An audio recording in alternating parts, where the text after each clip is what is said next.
आग लगाने के बाद ये पांचों दोस्त जिधर से आए थे उधर को भाग निकले। जंगल जलने लगा और जलने लगे चंदा और नदेसर के जिस्म। सब कुछ स्वाहा हो गया था। इस आग से आसपास के गांव वालों को कुछ भी लेना देना नहीं था, क्योंकि जंगल में आग लगना कोई बहुत बड़ी बात नहीं थी। कभी भी कोई भी अपनी लंठी में जंगल में आग लगा दिया करता था। धीरे धीरे समय बीतने लगा। रात तक जब चंदा और नदेसर घर नहीं आए तो नदेसर के पिताजी ने नदेसर के आने और चंदा को लेकर जाने की बात अपने पड़ोसियों को बताई।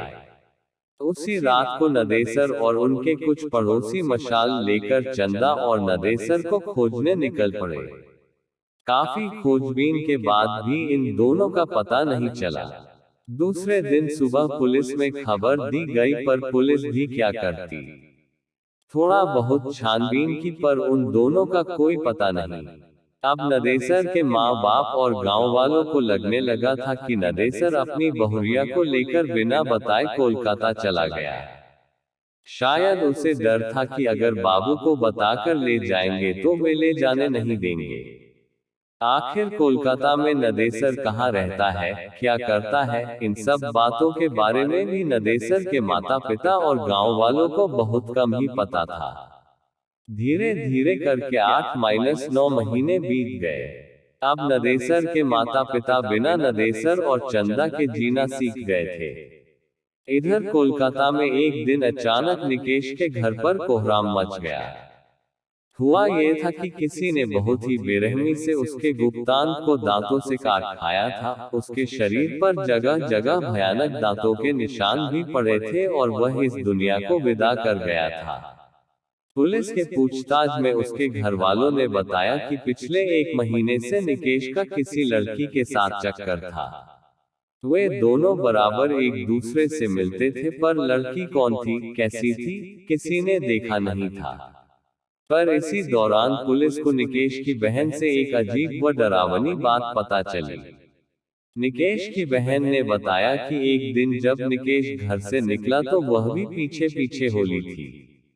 निकेश बस्ती से निकलकर एक सुनसान रास्ते में बनी एक पुलिया पर बैठ गया था। वहां से मैं लगभग 20 मीटर की दूरी पर एक बिजली के खंभे की आड़ में खड़ा होकर उस पर नजर रख रही थी। मुझे बहुत ही अजीब लगा, क्योंकि ऐसा लग रहा था कि निकेश किसी से बात कर रहा है, किसी को पुचकार रहा है, पर वहां तो निकेश के अलावा कोई था ही नहीं।